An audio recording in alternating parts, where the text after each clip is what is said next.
투자는 건강하게, 맘 편하게, 오래. 안녕하세요. 케빈 베스먼 허정욱입니다. 오늘은 유통산업에 대한 이야기를 해볼까 해요. 최근에 이제 오프라인 유통과 관련된 기업들이 주가 흐름도 많이 안 좋고, 특히 2023년도에 소비가 많이 꺾이면서 좀 어려워졌잖아요. 그래서 오프라인 유통에 대해서 저도 공부를 하고 분석을 하고, 그리고 아마 모두들 알고 계시겠지만 이 오프라인 유통이 어려워진 키 팩터 중에 하나가 오프라인 유통이 워낙 잘 나가서 인 것도 있잖아요. 그래서 특히 이제 뭐 쿠팡이라든가 네이버 쇼핑 같은 기업들이 엄청난 편리성과 가성비와 이런 것들을 무장을 해서 오프라인 유통들을 완전히 깨부수고 있는데, 오늘 제가 이제 썸네일에 제목을 달아드렸던 것처럼 저는 개인적으로 오프라인 채널 중에서도 백화점은 그래도 살아남지 않을까라고 생각을 하고요. 근데 대형마트는 정말 위기다. 뭔가 새로운 돌파구와 탈출구를 찾지 않으면 정말 문제가 될 수 있다라는 생각을 최근에 좀 하고 있습니다. 그래서 재무 분석을 드릴 건 아니지만 오늘은 화면 공유 없이 그냥 제가 이 산업에 대해서 분석하고 가지고 있는 소고를 한번 공유를 해드리려고 합니다. 먼저 백화점이 왜 괜찮을까에 대한 말씀을 좀 드려볼까요? 많은 분들이 이런 생각을 하시는 분들이 있어요. 온라인이 굉장히 편리하기 때문에 결국에 오프라인 유통 채널은 다 잡아먹힐 거다, 이렇게 말씀들을 하시는데, 저는 물론 오프라인 유통 채널이 온라인 때문에 힘든 거는 절대 부정할 수 없습니다만서도, 그렇다고 오프라인이 무조건 죽기는 불가능하다고 생각을 합니다. 왜 그러냐면요, 인간이라고 하는 존재는요, 필연적으로 자꾸 바깥을 궁금해하고 바깥을 향유하고 싶어하고 바깥을 경험하고 싶어합니다. 즐기려고 해요. 네. 그래서 오프라인은요, 오프라인만의 그 메리트가 분명히 있습니다. 온라인이 줄 수 없는 메리트가 있고요. 그거를 백화점은 프리미엄 유통 채널로서 분명히 제공해 줄 수 있는 길이라고 생각을 합니다. 예를 들면 우리 이런 거죠. 코로나 3년 동안 사람들이 밖에 못 나갔잖아요. 근데 그게 딱 끝나고 나니까 어떻게 됐어요? 우리 뭐 삼각지 용산의 용리단길, 그리고 또 뭐 있죠? 성수동도 요즘 핫하죠. 이런 식으로 서울 안에서도 좀 힙한 사람들, 즐기려고 하는 사람들이 엄청나게 가서 소비를 많이 하고 즐기고 향유하는 공간들이 계속해서 나오고 있잖아요. 오프라인을 즐기려고 하는 니즈는 영원히 있을 거고요. 온라인이 그 경험조차 대체한다면 모르겠지만, 그러기 전까지는 저는 오프라인 채널, 그 중에서도 프리미엄 채널인 백화점은 충분히 살아있을 수 있지 않겠느냐, 개인적으로 이렇게 판단을 합니다. 그래서 백화점 같은 경우는 우리 그렇잖아요. 백화점에서 동일한 브랜드에서 판매되는 동일한 옷도 이게 뭐 아울렛이나 다른 채널들에 가면 훨씬 싸잖아요. 근데 왜 사람들이 가성비가 떨어지는데도 불구하고 백화점에 가서 사겠어요? 백화점이 주는 특별한 무언가가 있기 때문이거든요. 명품 비싼데 여러분들 왜 사요? 명품이니까 사잖아요. 사실 그 한마디로 설명이 되잖아요. 그리고 명품을 사러 백화점에 가잖아요. 사실 경제학적으로는 그렇습니다. 백화점에서 물건을 비싸게 산다는 건요, 경제학적으로는 그런 거죠. 백화점이 입점업체들한테 책정하는 그 매출에 대한 로열티, 수수료율 때문에 비싼 거거든요, 가격이. 하지만 실제로는, 그러니까 조금 더 전략적으로 풀어보면, 여러분들은 백화점에서 뭘 쓰고 있는 거냐면, 백화점이 여러분들한테 프리미엄 유통 채널로서 주고 있는 경험과 서비스에 그걸 주는 거거든요. 백화점에서 소비하는 나를 즐기는 거고요. 명품 매장 같은 경우는 가서 대접받는 그 경험을 즐기는 거예요.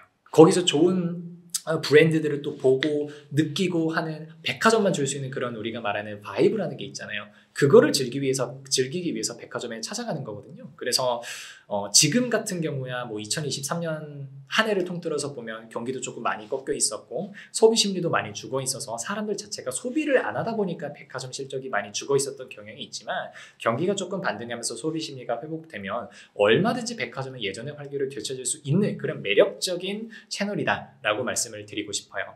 그럼 두 번째로, 대형마트는 왜 그토록 어려울까라고 하면요, 저는 대형마트가 취급하는 품목 자체가 이커머스랑 너무 1대1로 경쟁하는 구조이기 때문이라고 생각을 합니다.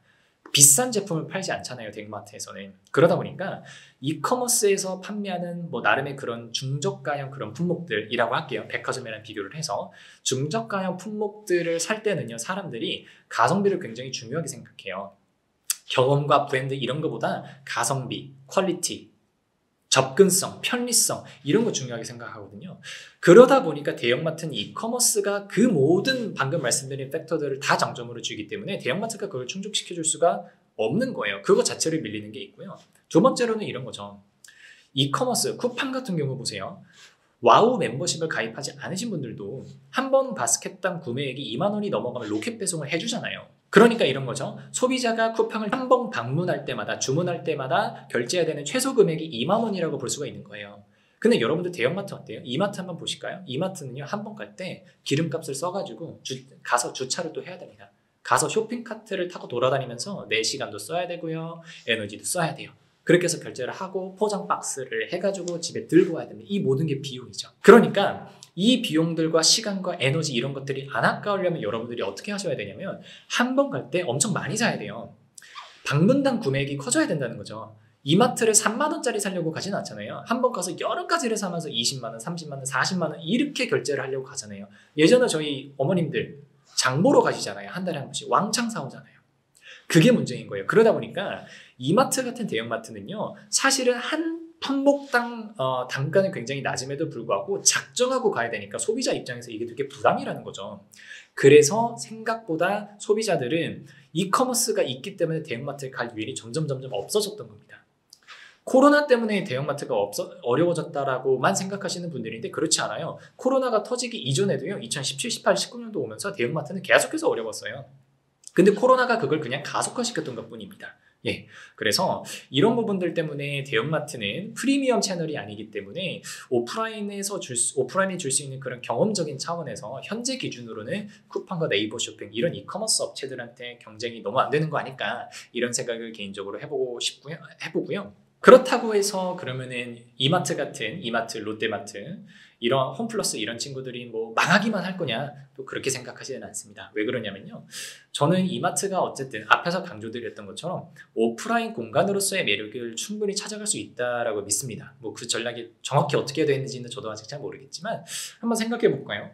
뭐 정확한 비유는 안 될 수도 있지만 저는 현대백화점이 이거에 대한 아주 중요한 교훈을 준다고 생각을 합니다. 백화점의 전통적인 경쟁 모델이라고 하면 얼마나 좋은 명품과, 그리고 명품뿐만 아니라 좋은 브랜드들을 잘 소싱해서 소비자들을 유인할 수 있느냐, 이게 백화점의 성공 방정식이었어요. 근데 전통적인 이러한 구조에서는 현대백화점이 신세계를 이길 수가 없었어요. 그래서 현대백화점은 어떤 전략을 짜냐면요, 야, 오프라인 공간 자체를 그냥 오고 싶게 만들자. 오고 싶은 백화점을 만들면 되지 않느냐. 그렇게 해서 첫 번째, 약간 저는 이렇게 정의를 내리는데, 프로토타입으로 시도했었던 게 현대백화점 판교점입니다. 판교점 가시면요, 분명히 여기가 백화점은 맞거든요. 근데 뭔가 백화점스럽지가 않아요. 그리고 지하 식품 코너 이런 데 내려가도 되게 팬시하게 되어 있어요. 그래서 뭔가 그 공간으로서의 매력이 조금 더 기존 백화점 모델들에 비해서는 돋보이는 느낌이 있습니다.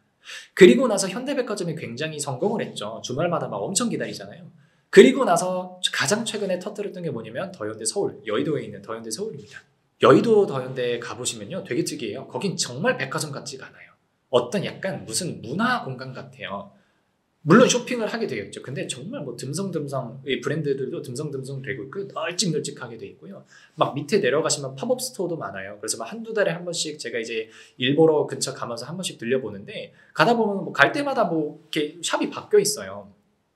그러면서 소비자들한테 되게 다채로운 경험을 주기 시작하는 거죠. 물론 단기적으로는 그런 사업들을 하면서 기존 백화점 모델에 비해서 돈이 오히려 더 많이 드는 거 아니냐라고 비판하시는 분들도 있겠습니다. 하지만 적어도 신세계에 뒤처져서 만년 2위를 하는 현대백화점 입장에서는 오히려 소비자들에게 다가가는 다른 전략, 오프라인 경험을 줄 수 있는, 그 공간이 줄 수 있는 다른 전략을 취했다는 점에서는 저는 충분히 어프리시에이트 할 수 있다라고 개인적으로 평가를 합니다. 그리고 이렇게 현대백화점이 주는 레슨을 백화점도 충분히 가져갈 수 있을 거라고 생각을 해요. 앞에서 말씀드린 것처럼 정확하게 어떤 게 돼야 될지는 모르겠지만, 저는 정말 안타까웠던 것 중에 하나가 이마트가 최근에 이제 어려워지면서 특히 이제 지방권에 있는 이마트 지점들, 그 건물들을 다 매각을 하고 이런 것들이 되게 많았어요. 근데 오프라인 유통 채널이 오프라인 공간을 매각을 해버린다는 게 사실 성장 동력을 죽이고 있는 거잖아요. 어쩔 수 없이. 굉장히 안타까운 일인 거죠. 그래서 오히려 이마트가 딱 가보면은, 이마트 건물은 누가 봐도 이마트예요. 그냥 이마트처럼 보이잖아요. 어떻게 생겼는지 다들 감을 잡고 계실 거예요. 그 공간에서 뭔가 특이한 경험을 줄 수 있고, 그래서 사람들이 갈 수 있게 만들고, 우리 뭐 셔퍼테인먼트 이런 말도 있잖아요. 그런 것들을 할 수 있는 공간으로 거듭날 수 있다면, 대형마트가 기존에 그냥 쇼핑만 놓고 봤을 때는 이커머스에 밀린다고 할지라도 공간 자체의 매력들을 키워주면 뭔가 성립할 수 있지 않을까, 현대백화점의 또 다른 모델이 될 수 있지 않을까, 개인적으로는 이렇게 좀 생각을 하고 시장과 산업에 제언을 드려보고 싶습니다. 그래서 뭐 재무 분석이나 숫자 분석이 없어서 너무 뜬구름 잡는 얘기처럼 들으시는 분들도 계셨을 것도 같은데 최근에 제가 공부하고 또 분석하고 수강생분들한테 답변을 드리면서 혼자 이렇게 생각했었던 거를 조심스럽게나마 여러분들한테 전달을 해봤고요. 뭐 절대 제 뇌피셜이 정답이 될 수는 없겠죠. 하지만 이러한 부분에 있어서 조금 여러분들이 그동안의 생각과는 다른 조금 색다른 고민들을 해보셨으면 좋겠는 마음에 찍어봤고요. 그런 실제로 기회 가져보시면 정말로 제가 보람찰 것 같습니다. 오늘은 여기까지 하겠습니다. 감사합니다.